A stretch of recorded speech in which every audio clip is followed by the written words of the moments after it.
इस समय हम लुधियाना शहर में खड़े हैं। जो एक औद्योगिक नगरी है जहाँ पर बड़े बड़े उद्योग लगे हुए हैं और जहाँ से करोड़ों रुपए का जो बिजनेस होता है डेली और रेलवे के द्वारा अलग अलग जगह पर जाता है। लेकिन किसानों के आंदोलन के कारण रेलवे ट्रैक जाम है।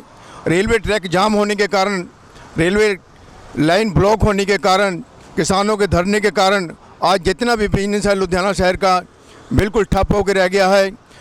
15 रोज़ हो चुके हैं, जितना भी कंटेनर में माल था वहीं का वहीं पड़ा है। अगर यही हालात रहे तो लुधियाना शहर का क्या पंजाब का जितना भी बिजनेस है ठप होकर रह जाएगा। लेकिन सारे हिंदुस्तान में गाड़ियां चल रही हैं, लेकिन पंजाब ही एक ऐसा राज्य है जहां पर ट्रेनें बंद हैं और इस बंद के कारण, ट्रेनों ना चलने के कारण आज बिजनेस का करोड़ों रुपये का, अरबों रुपये का नुकसान हो रहा है। तो सरकार को सोचना चाहिए कि किसानों का जो आंदोलन है सही है, लेकिन जो बिजनेसमैन है उनको जो घाटा पड़ रहा है उसके लिए कौन जिम्मेवार है। आइए हम देखते हैं लुधियाना शहर का हाल।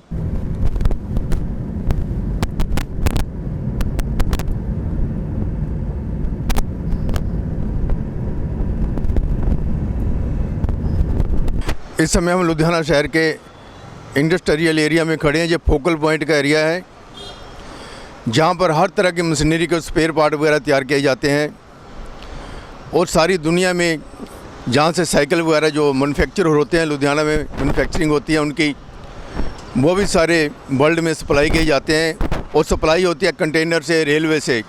लेकिन रेलवे ट्रैक जाम होने के बाद, रेलवे लाइन ब्लॉक होने के बाद जितना भी स्टॉक है इंडस्ट्री में वो सब वहीं पर पड़ा है और जो कंटेनर में वो कंटेनर में ही पड़ा है। जो रेलवे स्टेशन पर वो रेलवे स्टेशन पर पड़ा है। जहाँ ट्रेन रुकी हुई है मालगाड़ी वहीं पर खड़ी है।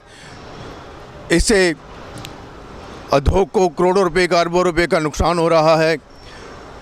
जो किसान हैं उनका जो प्रोटेस्ट है, एजिटेशन है, बिल्कुल सही होगा, लेकिन उसके साथ साथ जो इंडस्ट्री को लॉस हो रहा है, पंजाब सरकार को सोचना चाहिए कि उसके लिए कौन जिम्मेवार है।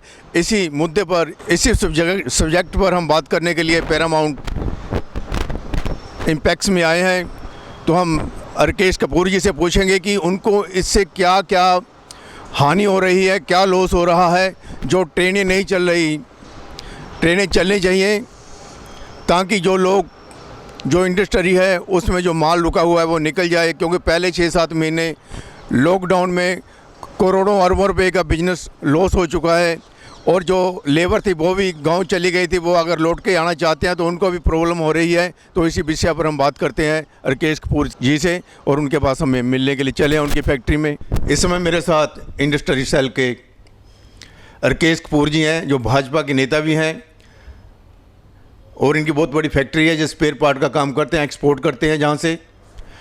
तो इनके कई कंटेनर जहाँ से जाते हैं एक्सपोर्ट होते हैं, लेकिन इनको आज कितना लॉस हो रहा है ये राकेश कपूर जी खुद ही बताएंगे। जो किसानों का सड़क रोको, रेल रोको, ये जो आंदोलन चल रहा है इससे सारी इंडस्ट्री को बड़ा भारी नुकसान हो रहा है। कस्टम में कंटेनर जो एक्सपोर्ट के लिए जा रहे हैं लेकिन ट्रेनें नहीं चल रही। एक फैक्ट्री के मेरे ही 12 कंटेनर पड़े हैं उधर, मेरी फैक्ट्री के। ये एक फैक्ट्री है, यहाँ हज़ारों फैक्ट्रियाँ हैं। उधर माल तैयार होके कस्टम में चला गया, आगे नहीं जा रहा और कस्टम कह रहा है कि उसके डॉक्यूमेंट भेजो। जो कस्टमर है वो डॉक्यूमेंट मांग रहा है क्योंकि उसने आगे भी बेचा हुआ है। अब अगर वो उसका ऑर्डर कैंसिल हो गया, हमारा भी कैंसिल हो गया, तो वो कंटेनर उधर वो मिट्टी बन जाएगी। इस चीज़ का किसानों को भी ध्यान रखना चाहिए, सरकार को भी ध्यान रखना चाहिए। रेल ट्रैक जो हिंदुस्तान में सब कहीं चल रहे हैं, लेकिन पंजाब में ही क्यों ये बंद पड़े हैं? क्या सरकार को इसे खोलना नहीं चाहिए? पंजाब सरकार कोई एफर्ट नहीं कर रही इसको रिजॉल्व करने का। पंजाब सरकार को चाहिए कि किसानों को बुलाए, मीटिंग करे, उनकी बात रखें और जो टेबल पे बैठ के सलूशन करें और काम चलाएं। आम नागरिक तो परेशान ना हो कम से कम। लॉकडाउन 6 महीने पहले सारा कारोबार ठप था। हर व्यापारी को प्रॉब्लम थी कोरोना के कारण, जाने के जितने भी लेबर सब चली गई थी। लेकिन अब लेबर बाहर से आना चाहती है, फिर ट्रेनें बंद हैं, उसके लिए अब क्या कहो? पहले तो कोरोना करके लॉकडाउन ही हो गया। लॉकडाउन के बाद जब फैक्ट्रीज ओपन हुई, लेबर चली गई। 7 लाख लोग बाहर गए थे लुधियाना से। टोटल 8-9 लाख पंजाब से गए, उसमें से 6-7 लाख तो लुधियाना से ही थे। अब वो धीरे धीरे आना शुरू हुए हैं, थोड़ी बहुत फैक्ट्री चलनी शुरू हुई हैं, अब वो फिर ट्रेनें ये किसानों ने रोक ली। तो मेरा तो ये मानना है कि सरकार कांग्रेस की है, सरकार ने कोई एफर्ट नहीं किया, कोई एफर्ट नहीं कर रही। सरकार तो लगी हुई है, कभी भारतीय जनता पार्टी के प्रधान की, जो पंजाब प्रेसिडेंट है, उनकी कार तोड़ दो, उनके ऑफिस हैं उसको आग लगा दो, मतलब ऐसी बातें। अच्छा, गलत वो खुद अटैक करते हैं और खुद ही एफआईआर करा देते हैं। यहाँ पे गुंडा राज चल रहा है, सरकार का ध्यान यहाँ से हटना चाहिए। जिस चीज़ के लिए लोगों ने उनको वोट डाल के सरकार चलाने के लिए कहा गया है, वो काम करें। आप जो व्यापारी लोग हैं, रेलें रुकने के बाद, ये ट्रैफिक जो रेल ट्रैक जाम होने के बाद करोड़ों रुपए का जो लॉस होगा आप व्यापारियों पे, वो कहाँ से पूरा होगा? पहले 6 महीने, अब 15-20 रोज हो चुके हैं। जब काम चलने लगा था तो जो ट्रैक वगैरह जाम कर दिए, तो आप ये लॉस कैसे पूरा करोगे? क्या आप पंजाब में रहोगे या पंजाब छोड़ने की योजना बनाओगे? ऐसा ही चलता रहा तो पंजाब छोड़ने की योजना बिल्कुल बनानी पड़ेगी। ये अभी हमारी इंडस्ट्री में मीटिंग शुरू हो गई हैं। कोई गुजरात की बात कर रहा है, कोई राजस्थान की बात कर रहा है, कोई यूपी की बात कर रहा है, कोई हिमाचल की बात कर रहा है। क्योंकि अगर पंजाब सरकार कोई एफर्ट करे तो चलो हम सोच सकते हैं, भी चलो अपना मन चेंज करने की बात सोच सकते हैं, लेकिन वो कोई एफर्ट ही नहीं कर रही। इससे जो पहले कहते थे, कांग्रेस पार्टी कहती थी कि बाहर से लोग जहाँ पर इन्वेस्ट करेंगे, बड़ी बड़ी फैक्ट्रियाँ लगेंगी। अगर ये हालात रहे तो वहाँ जो फैक्ट्रियाँ चल रही हैं वही जाने के लिए तैयार बैठे हैं, तो नई फैक्ट्रियाँ कहाँ से आएंगी? ये कांग्रेस वाले सिर्फ कहते ही हैं, करते कुछ नहीं है। इन्होंने तो इलेक्शन से पहले आपको पता ही है क्या क्या कहा था।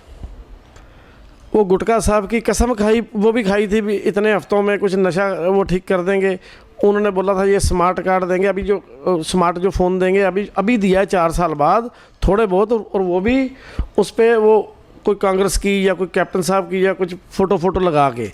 तो ये जो कमिटमेंट वाली बात है वो नहीं है। चलिए हम छोड़ते हैं, कांग्रेस बीजेपी किसी की बात नहीं करते, व्यापारी लोग हैं। चलो आपको किसी पार्टी से ज़्यादा आपको बिजनेस से मतलब है, तो आपको कांग्रेस पार्टी या जो स्टेट पार्टी है अगर आपका सहयोग करे, आप सहयोग चाहते भी हैं?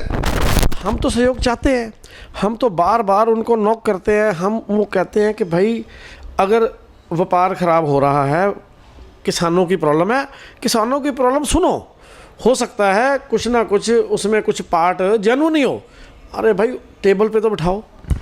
आने वाले समय में आप यही सरकार से चाहते हो कि जब ये रेल रोको या कोई आंदोलन होता है, ये रेल रोको और सड़क रोको जो आंदोलन नहीं होना चाहिए, इससे व्यापार हमारा सफ़र होता है, तो आप सरकार से क्या मांग करना चाहते हो? मैं सरकार से ये मांग करना चाहता हूँ कि ये रेल रोको या सड़क रोको या ये जो बातें हैं, इनको अपना, चाहे आपको कुछ एफर्ट करना पड़े, चाहे उनकी रिक्वेस्ट करनी पड़े, चाहे कोई फोर्स लगानी पड़े, ये काम चलाओ। बाकी मिल बैठ के, टेबल पे बैठ के बातें तो अपनी होती रहेंगी। तो ये थे राकेश कपूर जी, जिन्होंने बताया कि जो टेबल पे ही बात करनी चाहिए, सड़क रोको, रेल लाइनों को जाम करो, ब्लॉक करो, इससे कोई हल नहीं निकलने वाला। इससे व्यापारियों का व्यापार चौपट हो चुका है और आम जनता बहुत परेशान होती है। तो कपूर जी ने कहा कि सरकार को इसके हल के लिए टेबल पर बात करना चाहिए। श्रीपाल शर्मा के साथ कैमरामैन दलजीत।